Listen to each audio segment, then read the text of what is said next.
So we can be confident that God is going to find us if we put ourselves in a position to be found. Now, sometimes when God finds us, we might find ourselves struggling in life, or maybe even suffering. Sometimes we can suffer physically, sometimes we can suffer spiritually. But wherever we are, we can be confident that God's going to find us and that the church is going to find us. And both God and the church are going to love us in the beauty of who we are. One of the beautiful ways that God finds us and ministers to us in the midst of our suffering is through the sacraments, especially the sacrament of the anointing of the sick. So, what is the sacrament of the anointing of the sick? Well, let's look at it this way. Whenever we find ourselves in life either struggling physically or spiritually, God is going to minister to us both at the same time. We are incarnate beings. We have a body and a soul. God is going to minister to our body and our soul all at the same time.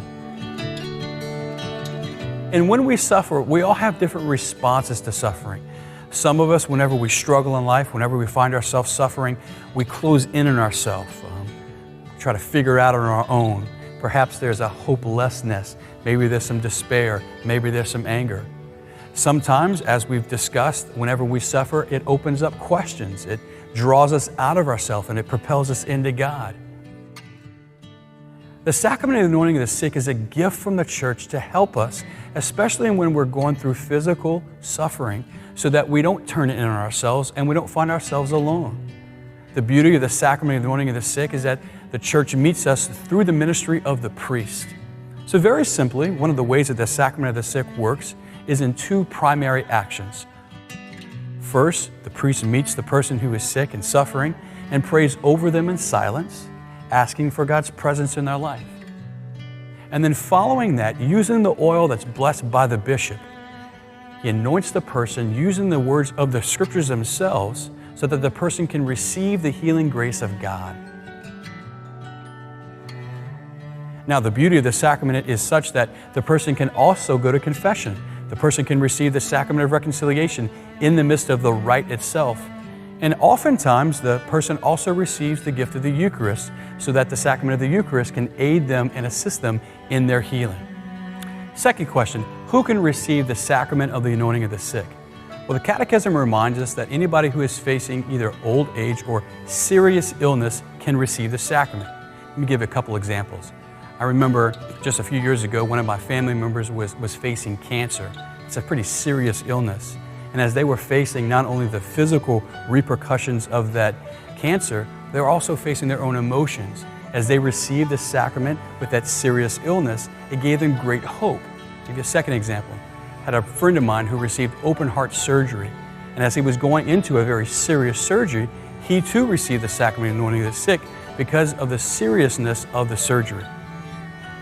Third question, what are some of the commonly asked questions about the sacrament itself? Well, first of all, is it in the Bible? And the answer there is yes. The biblical roots of the sacrament of the anointing of the sick come from James, the letter of James. And there in the book of James, we see an invitation for those who are sick to call on the presbyter of the church, the priest of the church, and he will bring the blessed oil, and that the prayer of the priest and of the church will bless the person in their illness. So yes, there are biblical roots for the sacrament. We get it right there from James. Another commonly asked question is the sacrament only for those who are about to die? And that comes from a season in the church when they used to refer to it as last rites. Remember my mom and dad talking about the last rites, the sacrament that a person would receive before they would meet death. Well, the good news for all of us is, as the Catechism reminds us, is that the sacrament is there for us, the church is there for us whenever we are facing serious illness. So the sacrament is not just for those who have reached the end of their life, which begs the question, can a person receive it more than once? Well, absolutely. The church wants to be with us in the midst of our suffering. And if our physical suffering is elongated, the church wants to minister to us in the midst of the suffering. So we've talked a lot about suffering today. And I hope you hear it as good news that God is with you in the midst of the suffering. I've suffered in my life, and I think that we're all honest with ourselves. Suffering is going to be a part of our lives. Maybe you're there now. Maybe people know the struggles that you're going through.